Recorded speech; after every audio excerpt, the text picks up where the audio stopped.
Você começa a navegar agora pelo Ondas Impressas, o seu podcast sobre o universo da impressão.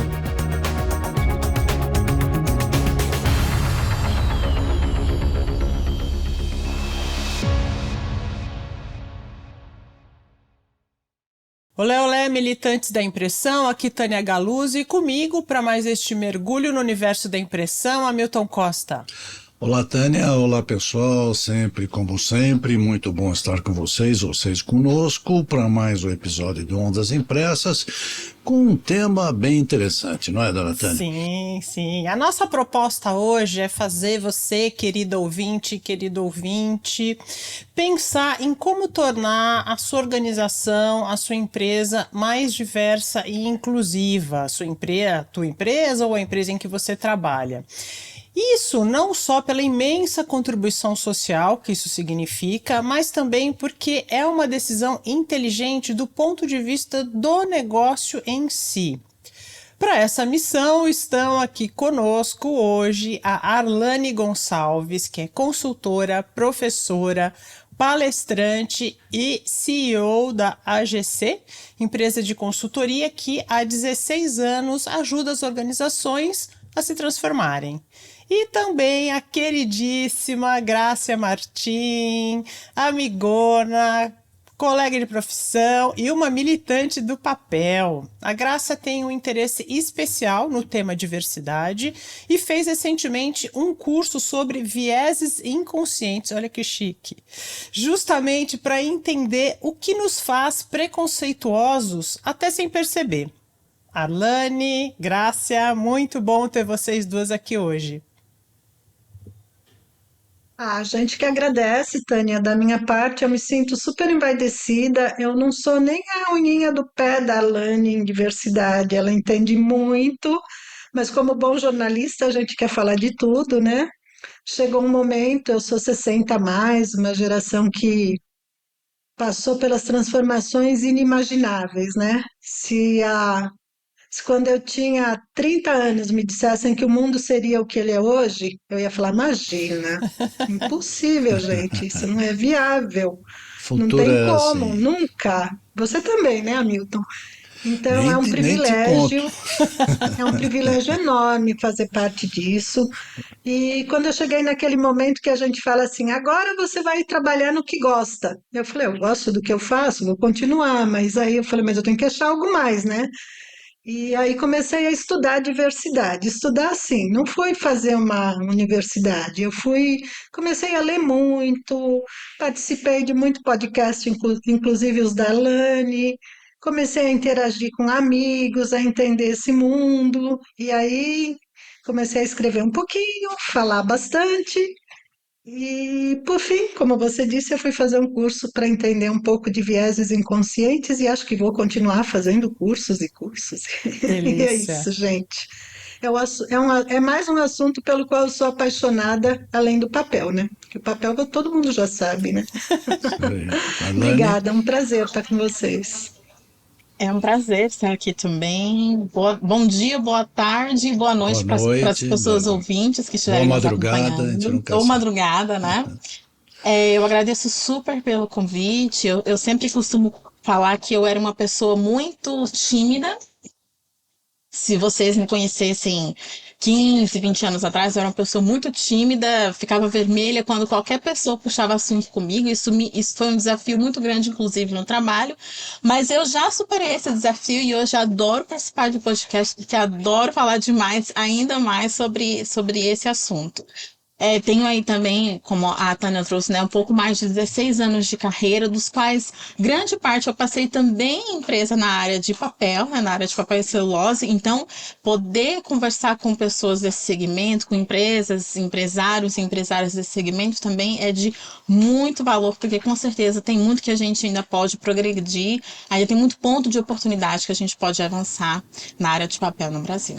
Muito legal, um Maravilha. prazer tê-las aqui. Um Vamos lá. grande prazer. Bom, vamos lá. Então, o que a gente vai fazer aqui hoje? A nossa missão é mostrar por que investir em diversidade e inclusão é bom para a tua empresa e como implementar uma cultura de inclusão. E no final a gente vai olhar também um pouquinho aí para o futuro, para o que está por vir.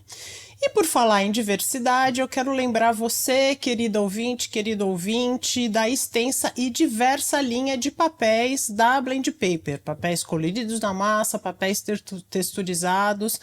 E as pesquisas para o uso de novas fibras continua, né, não para. Então, se você tem um projeto diferente que você quer que seja diferente, ou você tem um cliente que você vê esse potencial, vai lá dar uma olhada na linha da Blend Paper. E além disso, mais do que variedade de papéis, a Blend Paper valoriza a diversidade de pessoas e ideias, pois é dela que nascem as novas histórias. Bom, gente, bora então para o nosso papo. Arlane, vamos começar pelo básico. Por que uma gráfica, uma empresa do setor, um fornecedor deve investir tempo e dinheiro em diversidade e inclusão? É uma estratégia que traz retorno para além da questão social? A gente pode falar em ROI de diversidade e inclusão? Excelente pergunta, Tânia. Veja, é importante que a gente comece refletindo que aqui são dois investimentos, duas questões diferentes. Uma é você ter um ambiente mais diverso, então trazer pessoas de classes econômicas diferentes, de universidades diversas, de diferentes regiões do país, pessoas de diferentes raças, mulheres, homens, pessoas 50 a mais, pessoas com deficiência, né? Uma coisa é você ter uma diversidade de pessoas e também de pensamentos, né, por consequência, em um determinado ambiente. Outra coisa é você investir na construção de uma cultura mais inclusiva, ou seja, combater assédio moral, combater assédio sexual, garantir uma maior segurança psicológica, ou seja, uma maior segurança para as pessoas participarem, compartilharem ideias, assumirem erros, né? É você preparar a liderança para dar feedback, ao invés de humilhar a pessoa, de expor a pessoa, né? Saber dar um feedback construtivo, individualizado, preparado, robusto, né, para a pessoa evoluir na carreira e no comportamento dela. Ou seja, são coisas diferentes. E aí você tem pesquisas muito robustas, tanto da Goldman Sachs quanto da McKinsey, por exemplo, que mostram que quando você investe nessas duas vertentes, você tem sim como consequência um ambiente mais inovador. Claro, se você traz pessoas de diferentes espectros da vida, com diferentes perspectivas, com diferentes experiências, com diferentes backgrounds, coloca todo mundo num ambiente que é fértil, que é propício à colaboração, ao respeito, à inovação, né, à produção coletiva, você vai ter melhores ideias do que se você tiver um ambiente homogêneo, né, com pessoas com histórias similares, com passados similares, trajetórias similares, ou seja, essa é uma comparação tanto quanto óbvia, mas para além do óbvio, você também tem pesquisas, você também tem relatórios que corroboram, né, essa percepção, essa realidade. Então, isso também vale para as pequenas e médias empresas, para as empresas do setor de papel, para as gráficas, isso também vale para elas, né? As empresas que têm mais diversidade e inclusão, por consequência, também podem ser mais disruptivas, podem se destacar ainda mais no setor delas. Muito legal. Graça, você acompanha o nosso setor há muitos anos, especialmente do lado do papel, né? Como é que você vê a evolução da mentalidade das empresas do setor em relação a esses temas? Primeiro, você vê evolução e como você vê essa evolução? Bom, eu vejo evolução desde que eu estou no setor de papel. Eu entrei no setor de papel com 18 anos de idade pela porta da Sanab. Logo depois, eu fui levada para uma associação que o Hamilton conheceu, não sei se a Tânia também, que chamava ANAVE. Claro Nessa que eu época, cada conheci. Oh, empresa tinha, em Eu tenho um média. diploma aqui de sócio emérito da NAP, sabia? olha só. Quando eu cheguei nessa associação, Elane, sabe o que significava ANAVE? Era Associação Nacional dos Homens de Vendas, Vendas. Papel e Celulose e Derivados. Era essa a razão social da entidade. Cara, E era finalzinho da década de 70, no início dos anos 80, começamos a ver mulheres despontando na área comercial das empresas. E aí começou um movimento interno, porque assim, era a associação dos homens, mas as mulheres lá tinham que estar, porque eram vendedoras.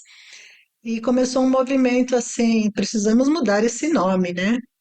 não tá legal chamar Associação dos Homens. Acabou mudando para a Associação Nacional dos Profissionais de Vendas em Celulose, Papel e Derivados. E aí a gente já tinha algumas mulheres, poucas na área comercial, mas mudar o nome de algum lugar não ressignifica o lugar, ele só rebatiza.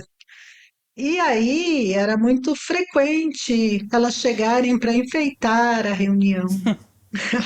Era muito comum eu ouvir comentário do gerente com o outro gerente dizendo assim: sabe que ela é mulher, mas é boa no que está fazendo?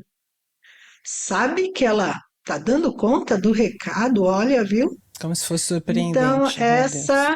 essa foi uma realidade que eu vivi. Então, me pergunta, evoluiu? Ufa! E como evoluiu, Hamilton? Muito. Hoje, eu acho que desde mais ou menos final da década de 90, anos 2000, com a agenda ESG, essa questão de diversidade e inclusão ganhou força. Na indústria de celulose e papel, que você sabe quanto é pujante, o assunto foi levado bastante a sério. A gente pode, se a gente for pesquisar, tem casos exemplares, não, não só de uma fábrica, de várias fábricas. Na indústria gráfica, também o processo vem sendo desencadeado. Eu acho, eu pessoalmente, né, que não com a mesma pujança do setor da indústria de celulose e papel, mas é um processo que só tende a evoluir, não tem retrocesso. Não há para onde correr, você tem que continuar nisso, ele é irreversível, muito bem-vindo, e eu fico super feliz de ver isso acontecendo e de fazer parte desse processo. Acho que é isso. Que joia, joia. E agora a gente tem aí, não sei se a Graça quer, né, comentar, mas aí no setor a gente tem o Mulheres de Impressão, o movimento Mulheres de Impressão, né, Graça? E amanhã começa o fórum, o segundo fórum lá em João Pessoa. Estaremos lá, acompanhe a cobertura por aqui. Mas sabe o que é interessante, completando isso, Tânia, não só o movimento que surgiu aqui no Brasil, como já existe nos Estados Unidos, alguns países já há mais tempo, mas mesmo nos Estados Unidos também houve associações que fizeram esse movimento mais recente também. Então isso está se espalhando por vários lugares, antes tarde do que nunca, Claro, tá certo? claro. Mas muito legal. Mas é Vamos isso lá. aí.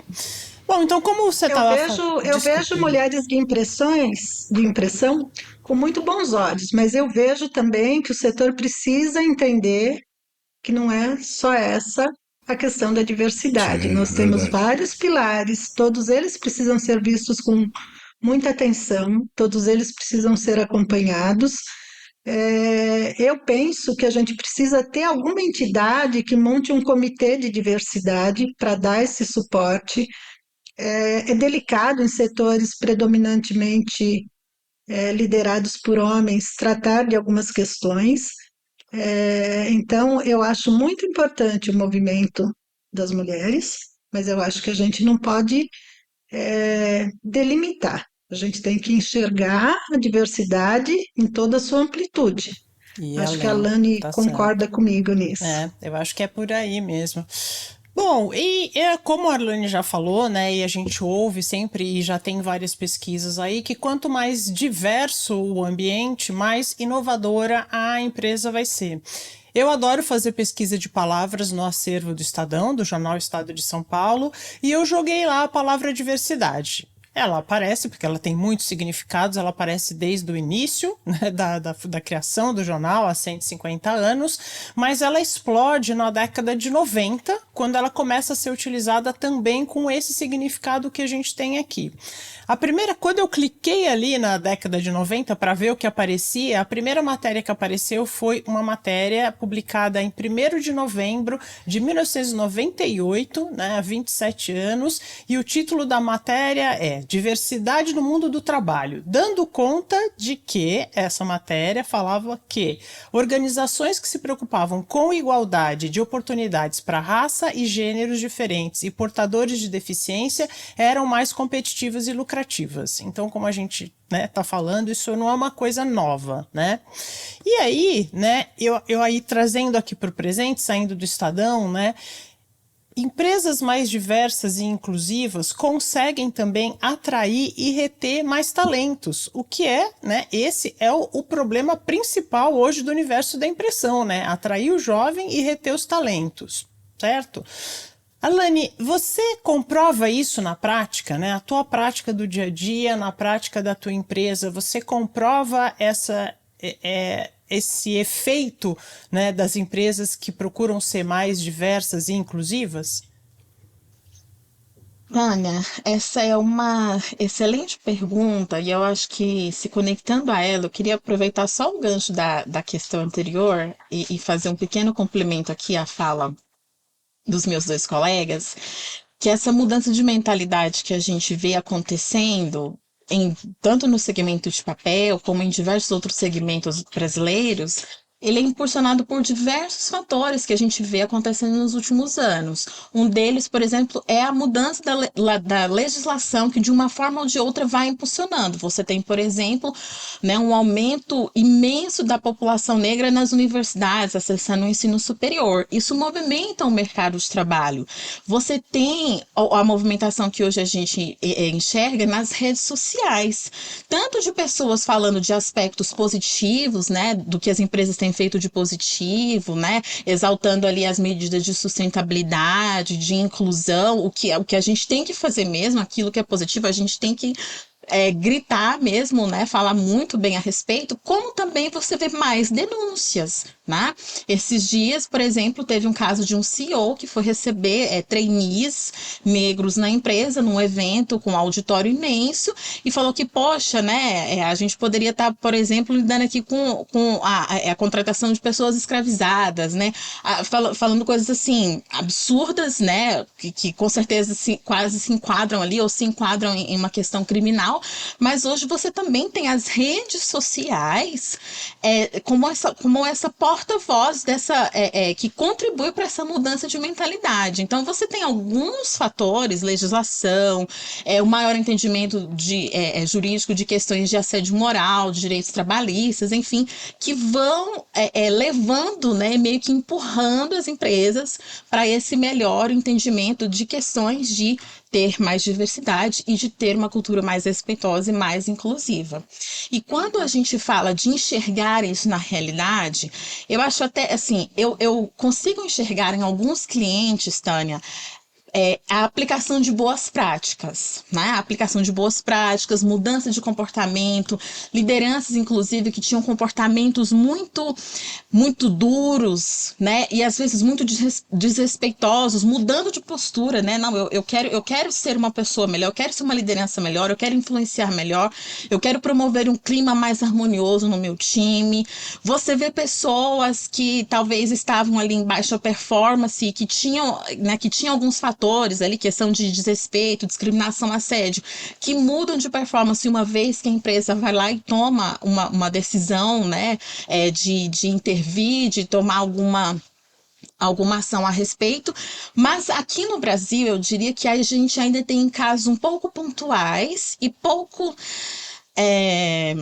divulgados, no formato que a gente precisa para compreender a complexidade das coisas. Eu voltaria de novo para as pesquisas que eu havia citado, né? Ou talvez também para cases positivos que a gente tem aqui no Brasil. Eu vou citar um, por exemplo, da Natura, que pode servir de inspiração aqui para o segmento de papel. A Natura fez uma auditoria interna e detectou diferenças não explicáveis salariais, por exemplo, entre homens e mulheres. E aí ela foi lá e fez todo um esforço, né, para tapar esse buraco, ou seja, são diferenças que não são explicadas por diferença de cargo, por tempo de experiência, por questão de estudo, né, ou seja, não tem indicador objetivo ali que explique isso. Realmente, assim, né, é inexplicável. Então, vamos endereçar isso, né? Você também tem o Magazine Luiza, a Bayer, fazendo processos seletivos exclusivos para fomentar a presença de pessoas negras na liderança, enfim, você tem cases, né, a nível nacional que eu acho que é importante a gente olhar para tentar adaptar e aplicar aqui no segmento de papel. Você disse para a gente, Grácia, a Lani citou a questão da legislação, isso é evidente, mas mais que tudo é uma mudança cultural, né? Quer dizer, e essa é sempre uma mudança mais complicada, não é isso, Grácia? Então, o Hamilton tocou nesse assunto porque às vezes eu digo assim, a legislação por si só não basta. É muito importante, como a Lene falou, é essencial. Mas você chega com uma legislação em uma empresa que não tem mentalidade inclusiva, gente, é muito complexo. Então, a legislação ela tem que estar atrelada à empresa entender que ela vai ter um processo de mudança, muitas vezes muito expressivo, um processo de mudança cultural. Então, por que que eu sempre falo assim, a lei por si só não basta? Não faz muitos anos, uma amiga que tem um filho com síndrome de Down chegou muito brava, quase chorando, e me disse assim: Você não sabe o que aconteceu. Eu fui num recrutamento, num processo de recrutamento, e o recrutador me disse assim: ele está admitido, preenche todas as condições para a função, mas eu vou admitir, mas ele pode ficar em casa, tá? A gente paga, Cumprir a não cota, precisa né? vir Quer cumprir aqui. a cota. E ela, que é bastante ativa nessa causa de PCD, ela disse para ele: Isso não é inclusão, você está trabalhando errado. Eu não quero a sua vaga para o meu filho. E ela chegou muito brava, não só com ele, ela chegou muito brava porque houve pessoas que aceitaram. E ela dizia assim para mim: a gente precisa trabalhar as famílias, nós precisamos conscientizar os pais, não pode permitir que se faça isso é injusto.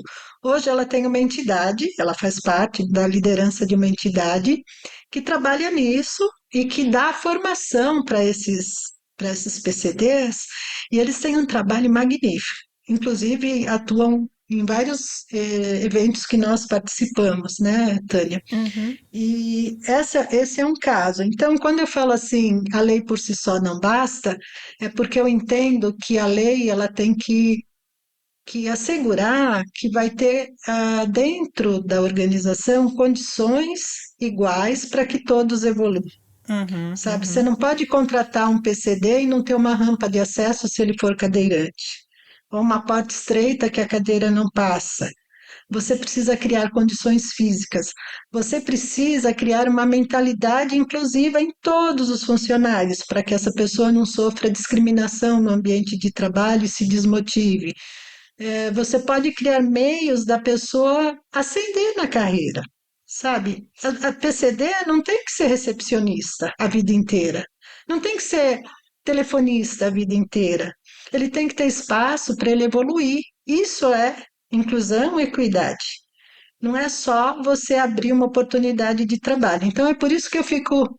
Vocês me ouvem falando assim, só a lei não basta, falta alguma coisa aí, só a lei não basta. É Perfeito, importante? Sim, como perfeito. a Alane citou, e eu concordo, mas preciso mais que lei. É isso aí. E eu É acho isso, que Hamilton. existe também uma percepção que, né, diversidade e inclusão é coisa para empresa grande, né? Então, como responder ao empresário de uma pequena empresa, né, aquele que chega e diz: "Ah, não, mas isso não é para mim, gente. Eu estou cumprindo aqui o mínimo das leis, eu não quero me aprofundar nisso."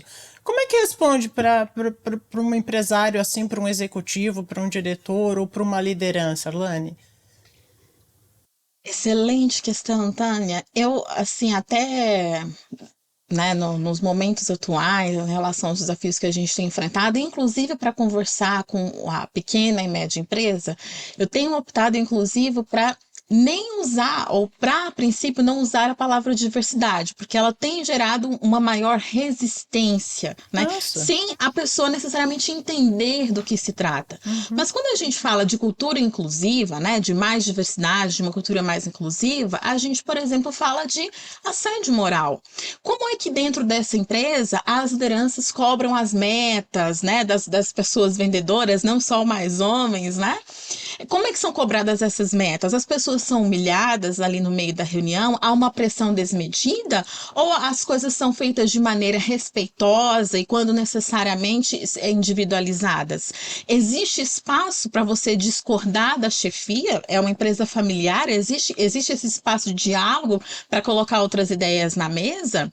Há por exemplo, tolerância para assédio sexual, para piadinhas com conotação sexual no ambiente de trabalho. As pessoas têm a quem recorrer caso sejam importunadas ou tenham ali algum comportamento apropriado. E, por exemplo, quando a gente vê casos de xenofobia, de desrespeito à identidade, à origem da pessoa, né? Comentários, piadinhas depreciativas por causa de sotaque, por causa da cor da pele, por causa do gênero, por causa da religião, por causa da idade da pessoa. Existe alguém, alguma liderança dentro dessa pequena e média empresa que pode que vai intervir, que tem preparo, que tem ferramentas para fazer algo em relação a isso? Ou há uma cultura de exclusão velada que valida, que empodera esse tipo de comportamento? Os espaços físicos, como vocês trouxeram, são apropriados para receber todas as pessoas cadeirantes? E não estamos falando só de pessoas que trabalham nesse ambiente, clientes, por exemplo, né? Tem isso ali, existe um clima de respeito ali no dia a dia para com todas as pessoas. Como que as pessoas são tratadas quando elas erram? É na base do grito, é na base do desrespeito, ou a pessoa tem ali um tratamento respeitoso, uma oportunidade de, né, tratar, de averiguar a situação com a devida cautela necessária? Há segurança psicológica, as pessoas têm medo de falar o que elas pensam, têm medo de expor as ideias delas, elas são rotuladas caso se exponham, caso assumam seus erros. Então, quando a gente fala de cultura inclusiva, não é só dessas grandes políticas ou desses grandes processos seletivos ou de uma auditoria, como a Natura fez. Não é só desses grandes movimentos. É das questões do dia a dia, né? Do que a gente chama de uma cultura de respeito, de uma cultura inclusiva para todas as pessoas.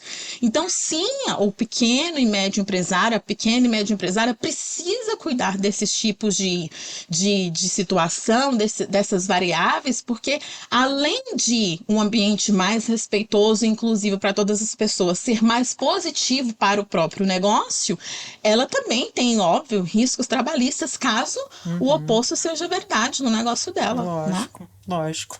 Bom, gente, a gente falou... Desculpa, Grácia, pode completar. Eu acho que o porte da empresa não faz diferença. A gente precisa praticar a diversidade, ser inclusivo em todos os ambientes. Na escola, no clube, na igreja, onde você frequentar, no seu condomínio. Então, essa questão de a minha empresa é pequena e eu não posso, não é muito bom ela ser pequena, porque ela já vai crescer com uma mentalidade bacana, ela já vai o fato dele assumir essa identidade de entender o conceito de diversidade vai ser um impulsionador do crescimento. Sabe? Perfeito. Está comprovado que quando você traz pessoas que pensam de forma diferente, elas trazem inovação, elas trazem novas ideias, elas te trazem uma visão de mundo diferente. Então, eu acho que essa coisa de minha empresa é pequena é uma desculpa muito sem fundamento. Eu Uhum. acho que não é o porte, é a É isso disposição, aí. é o entendimento que faz a diferença. Então a gente já falou do porquê, né? Por que investir nisso? Agora vamos ao como. Alane, uma gráfica quer começar do zero, né? Eu sei, ela respeita as leis, tem as leis que ela tem, né, que ali cumprir, mas por uma gráfica que quer, não, eu quero realmente trazer a diversidade e, sobretudo, como você, né, já apontou bastante, a inclusão. Qual que é o primeiro passo, né? Como mapear onde a empresa está hoje em termos de diversidade? Por onde começar? Excelente pergunta. Geralmente tem duas possibilidades, assim, há N possibilidades, certo? Mas geralmente duas acabam sendo as mais adotadas. Tem algumas empresas que começam por uma educação que penda mais para sensibilização. Ou seja, como a minha colega aqui comentou, a, é, às vezes trazer esses assuntos que são sensíveis, que são delicados, que esbarram às vezes em questões que a gente entende como morais, certo? Não é fácil sentar em qualquer mesa de qualquer pequena e média empresa e conversar com a pessoa que é dona daquela empresa sobre inclusão de pessoas LGBT. É fácil? É simples? Não, né? Você tem uma série de questões ali que precisam ser trabalhadas. Então, muitas vezes, você tem ali uma pessoa dentro daquela empresa, seja uma pessoa dentro do RH, né? Ou uma liderança que está interessada em fomentar essas discussões, ela começa por essa sensibilização. Então, às vezes, fazendo algumas palestras, aproveitando algumas datas, né? Vamos aproveitar aqui o Dia das Mulheres.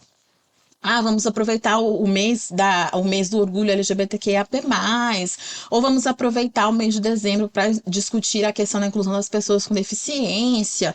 Você vai variando, né? Novembro com consciência negra. Então, essa pode ser uma porta de entrada, assim, para você trazer de maneira muito educada, muito respeitosa, com bastante tato, né? Essas questões para as pessoas começarem a refletir, né, a identificar, poxa, eu nunca parei para pensar, mas, né, esse realmente é um desafio, essa realmente é uma questão, eu tenho que olhar para isso, tanto a nível individual, quanto aqui dentro da empresa, né? E às vezes, um outro ponto de partida, que às vezes vem como uma primeira iniciativa, ou como uma segunda iniciativa depois dessa abordagem inicial, é a questão do diagnóstico. Ou seja, é mesmo fazer um questionário, talvez, para entender questões de clima e de respeitabilidade dentro daquele ambiente, e também sentar e conversar com as pessoas, perguntar como que elas enxergam, né, sobre as questões ali de recrutamento, de promoção, de respeito no dia a dia, de diversidade, né, conversar tanto com a liderança, quanto também com as pessoas que estão ali no chão da fábrica, nas vendas, né, e conversar também, além das relações internas, conversar também sobre relações com clientes, porque esse também é um outro grande desafio nas questões de diversidade.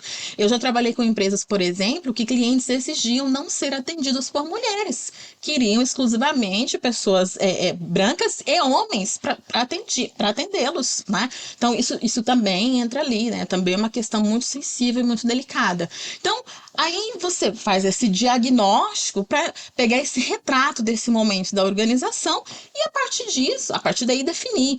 Vamos continuar as ações de educação, a gente precisa fazer aqui uma educação voltada para melhorar a questão de assédio, que está, né, um índice muito grande dentro da empresa, ou vamos fazer uma ação específica para ter mais mulheres nesse setor que nunca teve uma mulher. Ou seja, aí você vai identificar quais são os desafios, você como organização vai priorizar, né? Às vezes não dá para fazer tudo ao mesmo tempo, né? Você prioriza e a partir daí você vai, né, fazendo as coisas acontecerem.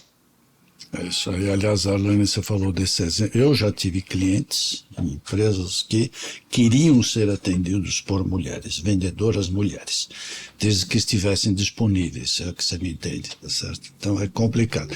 Mas, Grácia, embora a Arlene tenha dito alguma coisa nesse sentido, mas como é que é possível identificar esses vieses, que chamamos de vieses inconscientes, que eu entendo que são esses preconceitos estruturais, né, na verdade, no ambiente de trabalho enfim, trabalhar para que tenha uma mudança em relação a isso? Hamilton, a gente quando fala de temas inovadores, não tem outro caminho, a gente tem que treinar, a gente tem que se reunir, a gente tem que conversar. As empresas que estão avançadas fazem isso com muita frequência, trazendo consultores externos e também debatendo internamente. Então, quando a gente fala de vieses inconscientes, parece que a gente está falando de uma coisa que não é real, mas é tão real. Quando eu fiz o curso, eu fazia o curso de manhã. Tiveram tardes que eu passei a tarde inteira me questionando e falando: meu Deus, eu me acho tão avançada, né? Tão inteirada, e eu pisava na bola sem perceber. Então, eu acho que isso a empresa tem que ter em mente, ela vai ter que sempre trabalhar. E a gente vem de uma cultura que nos imbuiu de muitos preconceitos. A semana passada eu li uma matéria que dizia que havia um grupo de mulheres líderes tendo uma síndrome do impostor. Você chegou a ver isso, Alane? São mulheres em cargo de liderança que começam a questionar a própria capacidade, a própria competência. E elas entram num quadro complexo de doença mental, porque elas começam a questionar: será que eu estou aqui por sorte? Será que eu tenho mesmo capacidade? E aí começa a gerar uma insegurança, vira uma síndrome que precisa ser tratada. Então, isso, gente, é estrutural. A gente passou a vida inteira ouvindo que não era para a gente liderar coisa nenhuma, sabe? Era para a gente obedecer, era para a gente ser subordinada. Então, quando você está na posição, claro que a mulher está muito feliz de ser líder, claro que ela é competente para isso, mas há um inconsciente que a cutuca, que a incomoda. É complexo de entender? É. É real? É. Indo para um exemplo muito prático, uma recrutadora está lá diante de dois candidatos, uma mulher e um homem, ou duas mulheres, mais uma negra, uma branca. E sem mais nem porquê, mesmo vendo que os dois perfis eram extremamente adequados, entre caso de homem e mulher, ela escolhe o homem. E você fala assim, por quê? E ela te diz assim, porque sim. Não é porque sim. É porque lá dentro, no inconsciente, está a questão da licença maternidade, tá a dúvida de se a mulher tem capacidade de liderança e todas as outras coisas que a gente foi guardando na caixinha sem perceber. A mesma coisa se estiver comparando cor de pele ou até de onde chegou, se veio do Nordeste, se veio do Norte, se veio do Sul. A gente tem esse preconceito, preconceito com de onde você veio, sabe? É enraizado na cabeça. E aí, sem querer, você solta piadinhas muito inconvenientes. Uhum, Para uhum. LGBT, você solta piadas inconvenientes para as mulheres. Então, isso você precisa, a nossa geração, pelo menos, vai precisar ficar trabalhando, retrabalhando, retreinando, repensando, para que a gente não seja injusto sem querer. E nesse processo, Graça, a comunicação interna, e eu fico pensando, aí é fundamental, né? Então, sei lá, então, naquele exemplo que a gente deu, naquela gráfica que quer se tornar mais diversa e inclusiva. Então, a comunicação de que isso, né, que esse movimento está acontecendo e a forma como isso vai ser comunicado aos funcionários, que sejam 3, 5, 10, 40, 100, eu acho que é fundamental, não é? Nós da área de comunicação, Tânia, em alguns eventos que eu participei, a reclamação era assim: poxa, me chamam no momento de gestão de crise, né? Depois, depois que saiu um anúncio, que aí atrelaram a imagem da empresa a uma mensagem racista ou a uma mensagem machista, aí me chamam para apagar um incêndio, mas quando estão desenvolvendo o assunto, não me chamam. Por quê? Porque assim, por uma tendência de gestão, a questão de diversidade foi muito direcionada para RH, que era quem recrutava. Hoje não, hoje as empresas já envolvem todos os demais setores, mas realmente o nosso papel da área de comunicação é muito importante. Até porque comunicação e marketing tem um elo com o público interno e com o cliente externo. Então, nós temos esse papel de traduzir, de ensinar letramento, de posicionar, de fazer cartazes de uma forma que sejam realmente não estereotipados.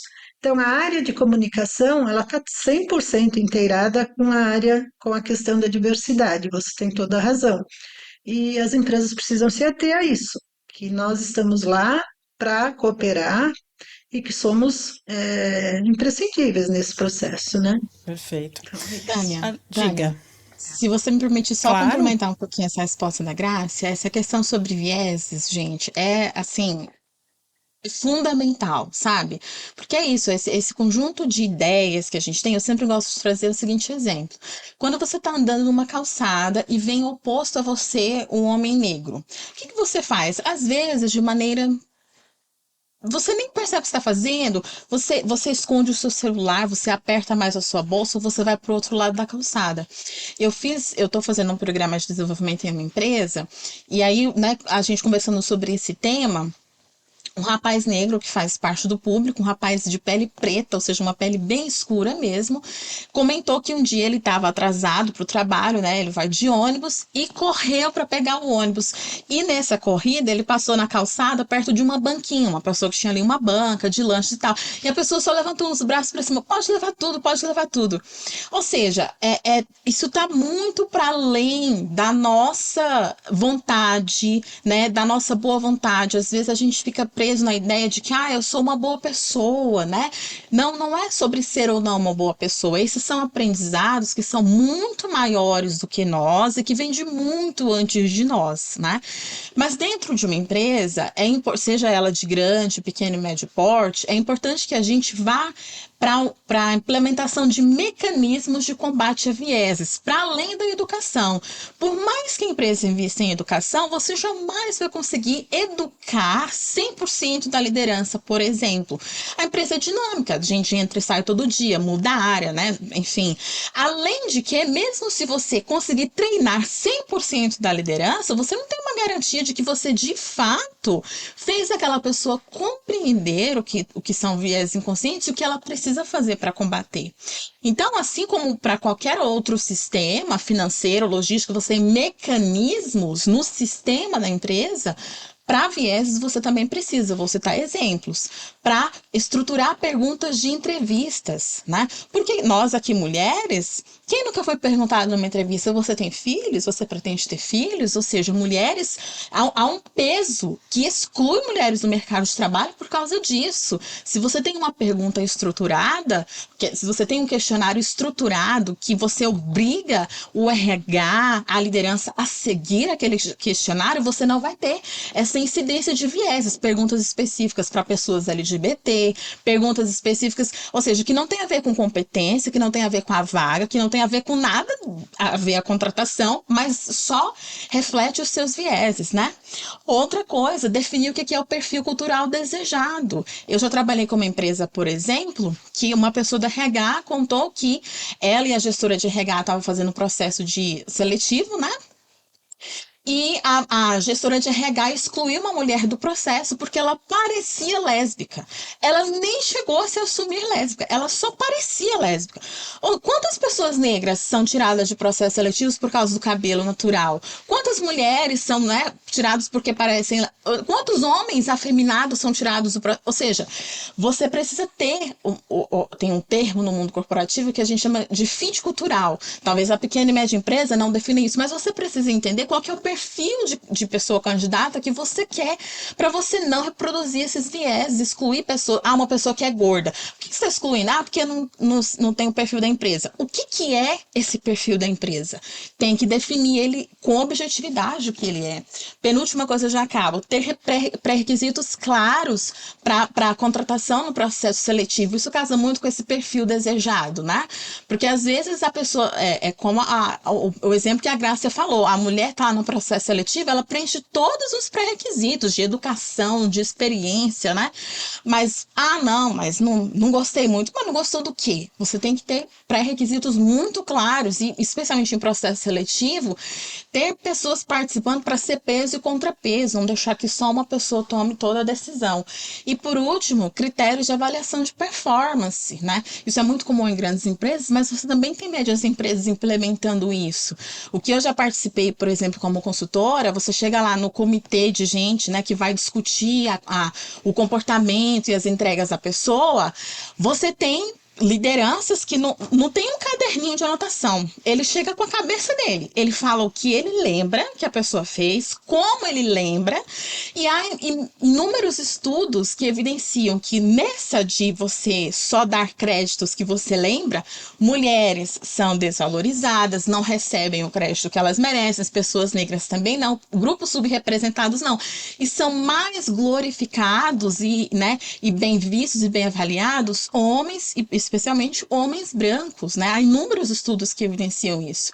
Então, mesmo que você seja uma pequena e média empresa, estruture quais são os critérios de avaliação para todo mundo ser avaliado no mesmo quadrante, com os mesmos critérios, os mesmos parâmetros. Então, é com mecanismos assim que a gente identifica e combate os vieses, porque senão, se deixar rolar, eles rolam solto.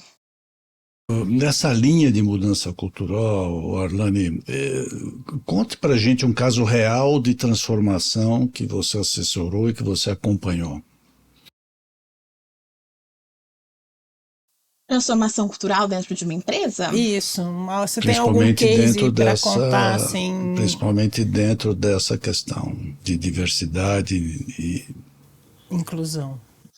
Eu tenho sim um pouco, mas eu acho que não posso necessariamente dizer o nome da Não, não empresa. precisa Claro, dizer o Mas nome, não. É só contar pra gente alguma coisa que você viu uma transformação o real, que né, que você você tenha vivenciou. sim, operado. sim, sim, sim. Por um tempo, eu estava conversando com um diretor de uma empresa. E ele falou assim pra mim, não, Arlan, que aqui a gente respeita as mulheres, né? A gente respeita as mulheres. Eu falei, que bom, né? Mas que mulheres? Porque você nem trabalhar com mulheres você trabalha, né? Na diretoria dessa 100% de homens. Nem a direção de RH é de uma mulher, né? Que mulher você tá falando, né? É, então, e aí essa empresa passou por um grande processo, né? Um grande processo de educação, que contou também com um outro fator que eu gosto muito de trazer, e aí fica aqui em segredo para as pessoas que estão nos ouvindo e A nos gente só assistindo, conta para a prometo que não torcida do contem para Corinthians, pode ninguém, falar. que é o fator da pressão interna, gente, né? Muitas transformações, muitas decisões são tomadas, não é porque as lideranças acordam assim, nossa, com uma boa vontade, acham que hoje eu vou fazer. Gente, é a pressão interna, aquela pessoa chata, aquele grupo chato que tá ali todo dia, a mulherada falando, a gente quer crescer sim, a gente quer oportunidade sim, são pessoas negras também, são pessoas com deficiência também, né? E não só, mas também as pessoas aliadas, né? Todo mundo ali falando, olha, a gente quer mudança de cultura e tudo mais, né? Então, essa empresa passou por um grande processo de educação. Então, a liderança realmente, vamos sentar aqui, vamos conversar sobre essas questões, mas também um grande processo de pressão interna.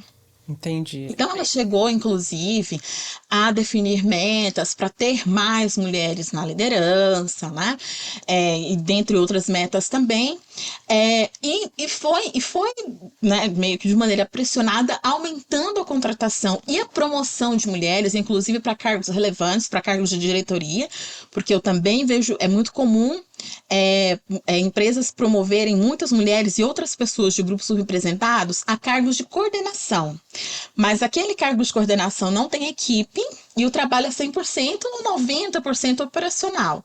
Então, né, não é bem assim um cargo de liderança, mas essa empresa não, né? Teve promoções e contratações de mulheres para cargos de liderança e para cargos relevantes, e também teve um diagnóstico e definição de metas e um plano de ação específico para questões culturais, porque também foi identificado uma grande questão de assédio em relação a mulheres. Um outro fator que foi identificado era que mulheres eram muito interrompidas em reuniões. Isso acontece muito, há vários estudos que demonstram isso.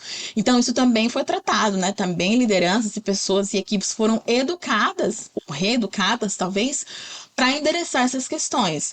Essa empresa ainda passa por uma série de transformações, mas essa é muito visível, sabe? Hoje você vê ali uma maneira, não só na questão demográfica, né, numérica, mas também na forma de tratamento no dia a dia, né? Como que mulheres estão mais empoderadas, sim, e como que pessoas estão mais educadas, né, melhor educadas para incluir de fato mulheres nessa cultura. Legal.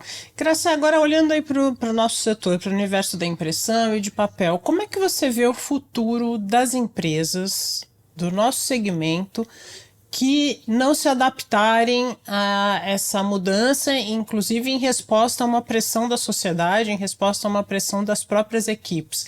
Como é que você vê essas empresas que vão ficar, sempre foi assim, é assim, eu não gosto mesmo, não quero saber? Eu entendo assim, não dá para não pegar o bonde. O bonde está aí, ou você entra, ou você vai ficar para trás. Então, a gente vê hoje, qual é o segmento que mais consome os serviços gráficos? Segmento de embalagem. Quem são as empresas mais evoluídas, que mais olham para o mercado? Empresas de bens de consumo, higiene e limpeza, alimentação. Elas estão plugadas nesse consumidor que está lá preocupado em uma sociedade mais justa, mais equilibrada. As novas gerações, elas não têm dúvida que se a empresa, se a marca não tiver atrelada ao que ela acredita, ela descarta, sabe?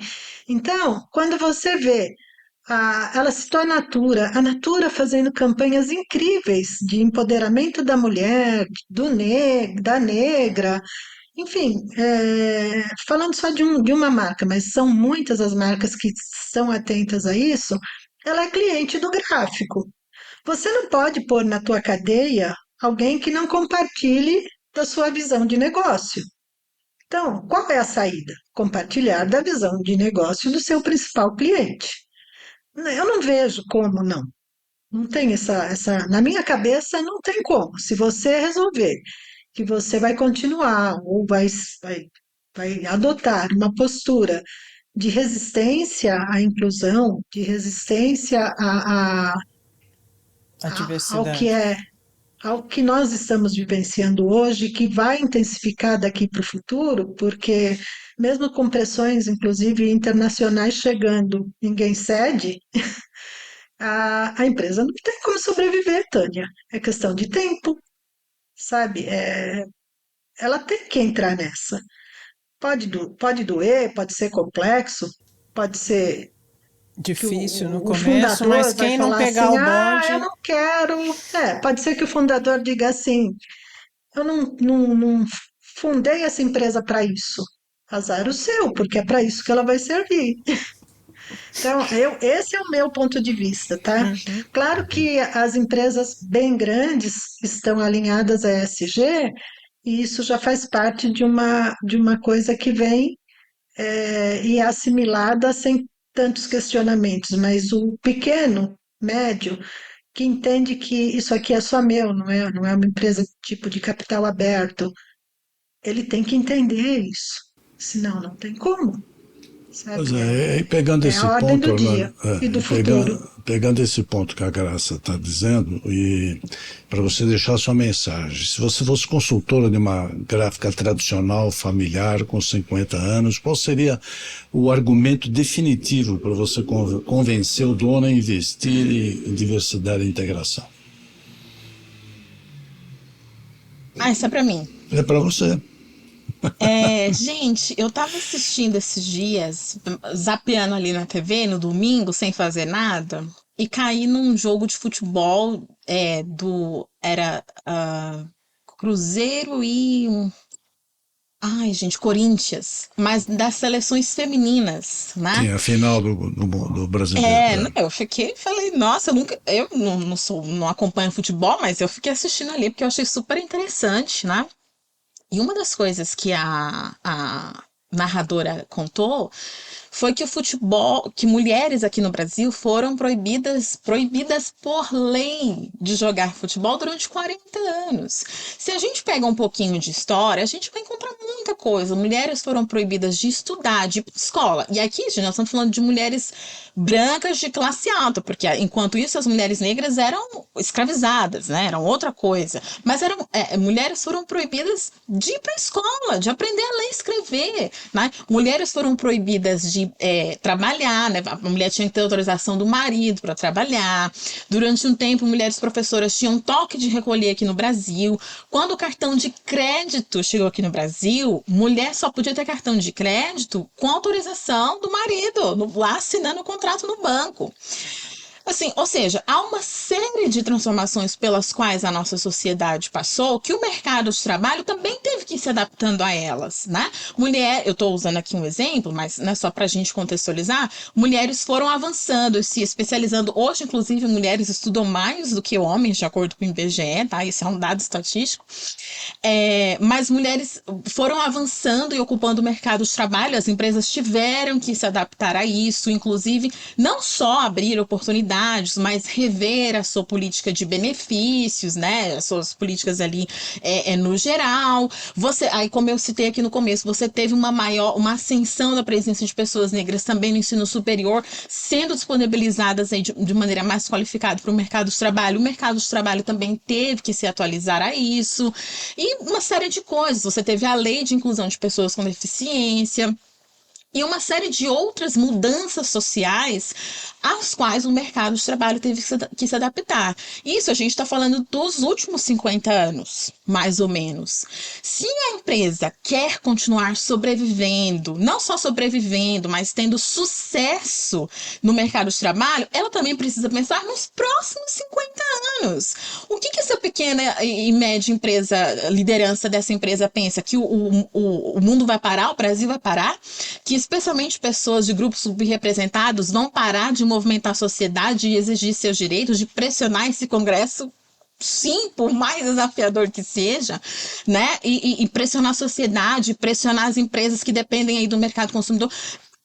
Nós vamos sim continuar avançando como sociedade, vamos continuar sim progredindo, conquistando mais direitos, e o mercado de trabalho, as empresas vão ter sim que se adaptar. Então, esse é o maior argumento para qualquer pessoa que queira que a sua empresa continue existindo e tendo sucesso nos próximos 50, 100 anos, né? Então é isso, você já se adaptou a várias mudanças que ocorreram e você vai ter que se adaptar a tantas outras que também vão ocorrer. E vou colocar aqui uma ressalva, não é porque uma empresa tem 50 anos que ela é uma empresa que não é inovadora ou que não está atualizada, tá, gente? Foi só um exemplo aqui, não é porque você pode ter 100 anos, 150 anos e continuar sendo uma empresa inovadora, conectada com o futuro e tudo mais. E agora, gente, para fechar aqui, eu vou colocar aqui uma questão. Qual que é a importância de discutir esse tema e trabalhar por ambientes mais diversos e mais inclusivos dentro do atual contexto mundial? Qual que é a importância dessa discussão que a gente está tendo aqui diante do que a gente tem visto, né, e tem, né, estarrecidamente presenciado? Nos últimos meses. Difícil, né? Isso é pra mim também. As duas. Menina, pra vocês duas, não tem... Pra nós duas, né? Você quer começar, Grácia? Eu vejo o processo, como eu já falei, como irreversível. Não importa, sabe, Tânia, que tenham resistências, que tenham situações injustas. É uma delícia fazer parte de uma sociedade que está buscando ser mais justa, que está buscando um mundo melhor. Eu acho que esse é o caminho. Então, o que a gente está fazendo aqui hoje parece simples, mas pode transformar a realidade de muita gente, sabe? Pode, de repente, é, a pessoa que estava titubeando, como é que eu vou lidar com isso? Ela vai entender que ela pode lidar com isso, sabe? É isso que a gente fala, a empresa é pequena. Às vezes o pequeno, ele pode lidar com essa questão de uma forma muito bacana. Então, acho que esse é o nosso trabalho, é isso que a gente está buscando. Acho que a gente não pode esmorecer. Obstáculo todos tiveram, sabe? Se a gente olha, a Lani citou aí a história, voltou um pouco no tempo, mas se você voltar no tempo para conseguir justiça, você passa por muita coisa desanimadora. Muito obstáculo você tem que enfrentar. Muitas vezes a conquista ela nos consolida, sabe? A gente teve lá a questão da escravatura. Você teve uma lei que libertava, mas libertava entre aspas. Então, é esse o nosso papel, é lutar por um mundo melhor. Se a coisa desandar, não foi minha culpa, eu estou fazendo o melhor de mim, né? Tá certo. Você quer comentar, Lani? Sim, quero. Olha, realmente a gente está vivendo um momento bastante complexo. E eu, inclusive, costumo dizer para os meus clientes, isso também é segredo aqui, ouvintes e pessoas que nos assistem. Gente, a tendência é que fique mais desafiador ainda, tá? Assim, né? A gente pode pensar em tempo de duração de mandatos, por exemplo, né? Aqui no Brasil, nós temos uma eleição crucial no ano que vem, no ano de 2026, gente, que também, assim, tem um potencial de ou pelo menos melhorar ou não piorar o cenário um pouquinho, ou degringolar de vez a situação, ou seja, a gente tem realmente muitos desafios postos na atualidade. a gente fala da questão de diversidade e inclusão dentro da empresa, você pode até tirar o nome. Inclusive, tem várias empresas que tinham manifestos publicados ali com o nome de diversidade, né? Falando dos grupos de afinidade nos seus sites oficiais, aí começaram a retirar. Ok, você pode até fazer isso, porém os desafios permanecem. A gente pode falar, por exemplo, da questão ambiental, gente, ela continua sendo alarmante para todos nós. Você pode até tirar, tirei aqui a minha meta que eu tinha atrelada ao ODS da ONU do meu site, ok. O desafio permanece. E a possibilidade também da sua empresa, de alguma forma, ser uma agente ativa em relação a alguma questão ambiental, né? A gente tem tantos exemplos aqui no Brasil, Braskem, Vale, etc. Né? Também é possível, assim como também ser responsabilizada por alguma coisa, ou das questões que eu mencionei aqui hoje no Brasil. Ainda, infelizmente, mais da metade das pessoas não conseguem reconhecer questões de assédio moral enquanto estão sofrendo essas questões, mas isso tem mudado. As pessoas estão falando mais a respeito, têm se educado mais a respeito, têm acessado mais a justiça a respeito. Ou seja, o desafio permanece. Uma outra questão muito importante, escassez de talento. Nossa, não tem uma pessoa de RH que é único, meu Deus, que difícil. Gente, nós temos muita... Nosso Brasil tem mais de 200 milhões de pessoas, tantas pessoas que ainda não têm acesso a oportunidades a se qualificar em área de tecnologia ou a questões específicas da área de papel, por exemplo, o quanto que nós nos beneficiaríamos como negócios ao qualificar ainda mais a população negra, que é mais de 56% do Brasil, ao qualificar mais outras populações que estão tão de fora do mercado de trabalho ainda. Você pode não chamar de diversidade, não chame. Não chame de inclusão, mas continua sendo um desafio, né? Então, assim, é por isso que a gente tem que continuar discutindo isso dentro das empresas. Como eu tenho repetido, a gente pode mudar o nome, chamar de outra coisa, mas precisamos endereçar esses desafios, porque não são desafios, gente, da nossa cabeça, são desafios de negócio para sustentabilidade e sucesso dos nossos negócios. Perfeito, gente, amei o papo, nossa, dá pra gente fazer aí, desdobrar essa pauta muitas vezes e voltar a conversar sobre isso. Alane, muito obrigada, foi ótimo ter você. Grácia, 1 milhão de beijos, muito obrigada por você estar aqui, que delícia, viu, gente? Obrigado, meninas, super agradeço foi muito bom. vocês dois. Eu super agradeço. Como eu comentei, eu gosto de falar demais, mas foi um prazer estar aqui com vocês. Estou super à disposição, se quiser chamar de novo. Obrigada. E, gente, antes de terminar, a gente vai mudar totalmente de assunto aqui, que a gente precisa comentar uma coisa rapidamente, né? A gente vai falar da compra de uma empresa icônica no universo da impressão. Eu propus a Milton, vamos falar sobre isso, vai, que tem tanta gente lá fora falando, e é uma empresa tão, né, representativa, que é a Landa, fundada pelo Benny Landa. Hamilton, você quer falar um pouquinho? Tentar ser rápido, Tânia, porque é interessante olhar a perspectiva com que as pessoas estão comentando isso lá fora. Quer dizer, uns olham, parece que gostaram do fracasso do Landa pelo fato de ter vendido, e não olham o lado inovador que ele sempre teve. Ele é a pessoa que mais detém patentes novas em Israel. Tem laboratórios para isso, sempre trabalhou com inovação, trouxe um ar fresco para a indústria quando ele lançou na Drupa 2012 as novas impressoras Landa com nanografia.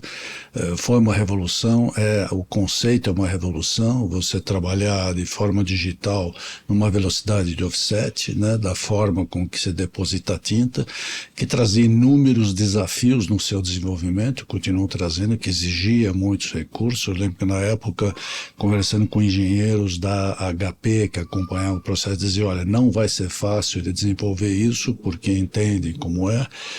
E realmente não foi fácil, exigiu muito capital.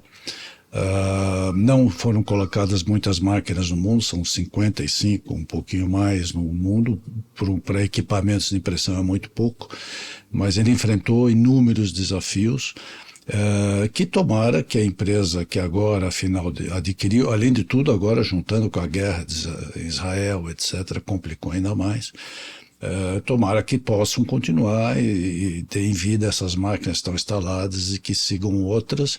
Então a gente tem que olhar esse lado inovador dele, o que ele trouxe para a indústria e não desdenhar, como muitos estão fazendo lá fora.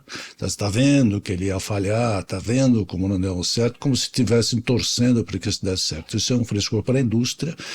E se não vai bem, é ruim para a indústria também. Tá? Então acho que isso que tem que ser ressaltado. Esperamos que essa FMI que comprou consiga dar sequência e andamento. Tá bom? Joia! É isso aí. Beleza, pessoal? Então é isso aí, você ouvinte, querido ouvinte, por favor, não deixe de dar 5 estrelas no Spotify ou na plataforma que você ouve, de favoritar a gente, de seguir, aperta aí o botãozinho do YouTube, que eu não sei onde ele fica aqui, pra seguir, pra o sininho e tudo mais, tá? Pra gente continuar trazendo esse conteúdo pra você.